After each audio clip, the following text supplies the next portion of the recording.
Stacy Schuler, 33 years old, a former high school gym and health teacher from Springboro, Ohio, a suburb of Cincinnati. She was hired at Mason High School straight out of college, taught there for 10 years.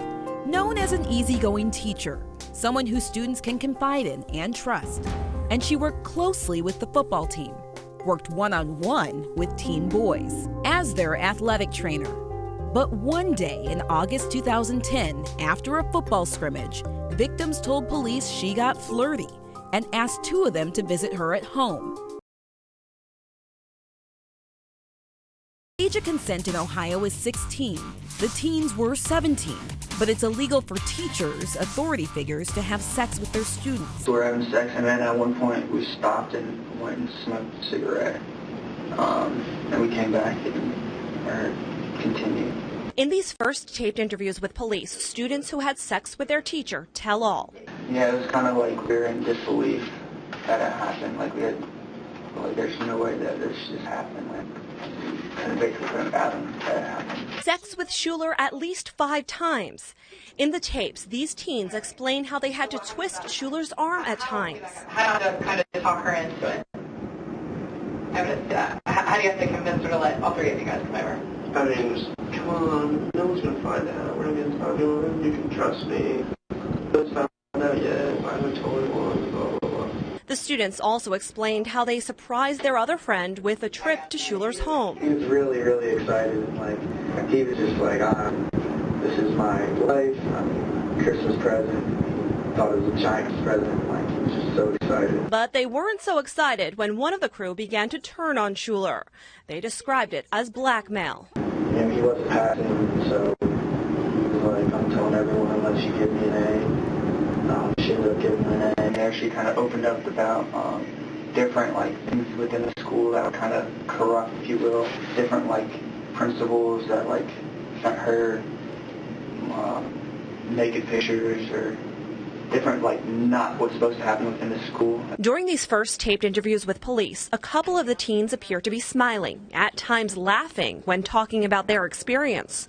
Others looked embarrassed, sitting with their parents, telling all, including how they went back to Schuler's and invited others. And so then a week later, I was with both of them, and they both were like, I want to go to Schuler's, and I was like, hell yeah, let's do it. It was just us, and it was just so, all right. So, I don't want to admit it, but I was excited. Right. Schuler used the insanity plea. Her attorney said she was bipolar. It didn't work. Before sentencing, this is a noble profession that you have. And I heard a lot of good things about you, but I know that you had the opportunity, as all teachers do, to affect the lives of our children. And I can't say exactly what happened. You don't meet the definition of insanity. You clearly have some mental health issues, which I'm considering and will continue to consider as I deal with you, man. But you crossed a line. You wouldn't be here if they weren't your students. Your sex life is your business. It'd be humiliating for any of us in this courtroom to have to listen to what was said here or have to describe what we did.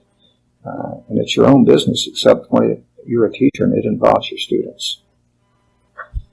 With regard to count 1,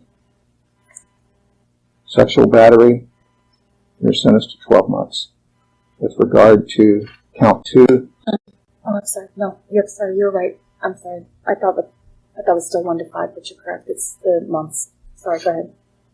With regard to count 2, sexual battery, you're sentenced to 12 months. With regard to count 3, sexual battery, you're sentenced to 12 months.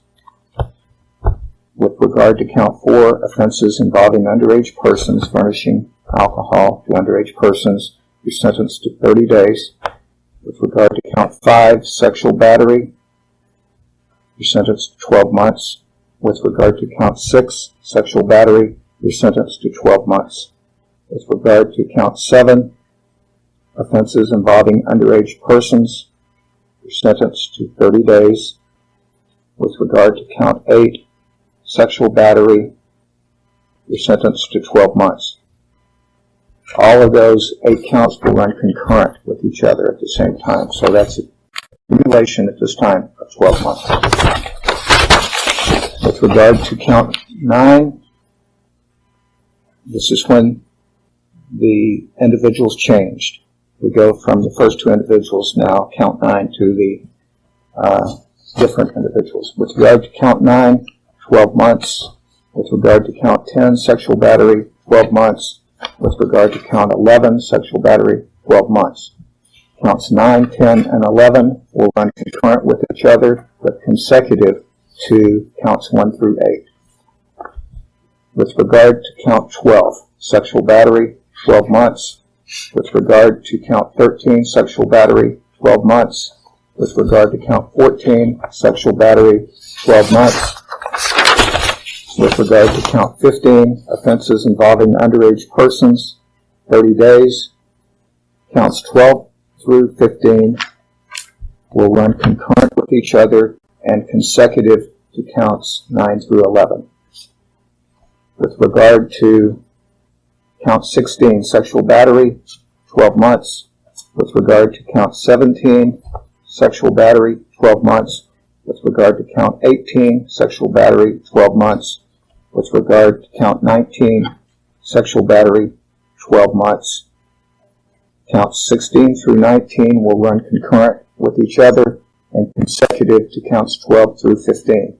That's a total of 48 months. You're eligible for judicial release after a 6-month period. You are now will have to register as a Tier 3 sex offender, which means that you must register your name and address every 90 days for the rest of your life. If you fail to register, you can be charged with a felony, and a subsequent conviction would be a mandatory 3 years in prison. Upon release from prison, you're subject to 5 years of mandatory post-release control. You'll be supervised by the Adult Parole Authority. If you violate the terms of post-release control, the Adult Parole Authority can return you to prison for 9 months, per violation up to 1/2 of your stated sentence. If you are convicted of a new felony while on post-release control, the judge, in the case of the new felony, can add additional prison time onto your sentence. The amount of prison time added onto your sentence can be either the remaining time that you have on post-release control, or if you have less than 1 year remaining on post-release control, the judge could still add an additional year onto the sentence. You have a right to appeal this sentence. You have 30 days from today's date to appeal this sentence. It must be done in writing. I've heard nothing on the issue of restitution, so there's no order of restitution. There will be no fine in this case. Ms. Hyatt, is there anything further from the state? No, Your Honor. Mr. Ritkers, is there anything that you think I've not covered? No, Your Honor. I understand how hard this is for everyone. Do you have any questions, ma'am? No. All right, we're adjourned. All right, please. Court's adjourned.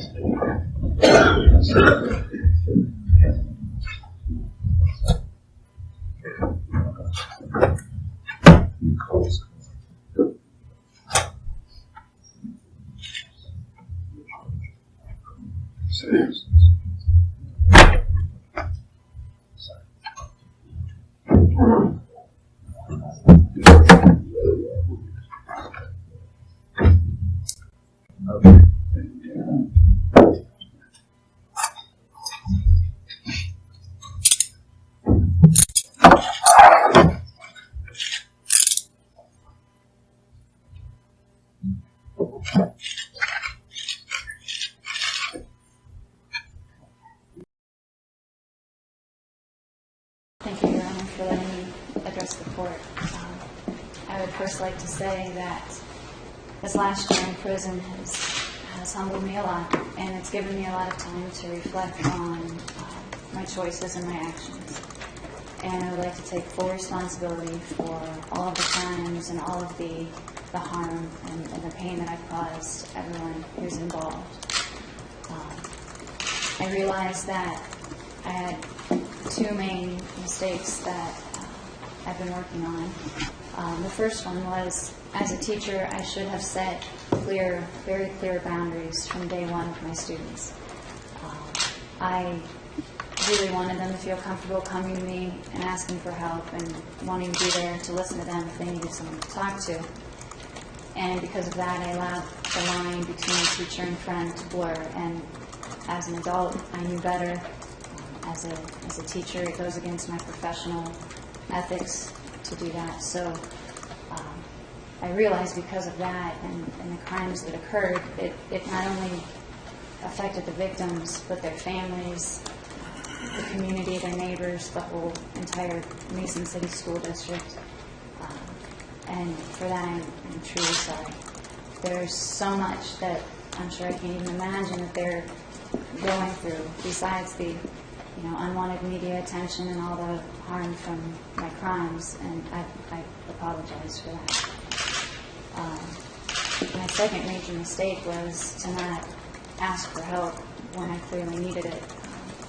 I allowed myself to get overworked and not sleep and make excuses why I didn't need to get some help, and turned to really unhealthy means by drinking alcohol to try to fall asleep. And as a health professional, I knew better than to do that. So because of that, again, I made very poor decisions. So my last year in prison, I've been going to every opportunity for rehabilitation that's available to me. I've been going weekly to Alcoholics Anonymous meetings, Codependence Anonymous. I've taken domestic violence course. I took a boundaries course. I've been in counseling for people with bipolar disorder and depression. I volunteered to be in 2 sex offender classes and some sex offender counseling. I go to religious services and some psychological counseling as well. And I'm on the waiting list for a few other programs. But I wanted to use that year that I've been there so far to do everything I can to prevent me from making bad decisions again in the future. And, at the sentencing, I remember one of the parents, when they were talking about the effects that my actions had on her son, she said that he had lost his faith in God and authority figures because of me. And to me, that's probably the biggest consequence that I'm going to have to live with for the rest of my life, because faith in God for me is the number one most important thing in life. And my moral code, everything I stand for is, goes against harming someone. I very much want to help people, and to know that because of my poor choices, I've caused someone to not have faith in God. That's something that I'm going to have to live with for the rest of my life, and I'm terribly sorry for that. I know that I can't take back some of the things that have happened, and I know there's going to be lifelong consequences from my actions, and I'm very sorry for that. But I just continue to pray that God brings peace and healing to these families, to the community, to other teachers and people that have been harmed through my poor choices. I find you guilty of all counts.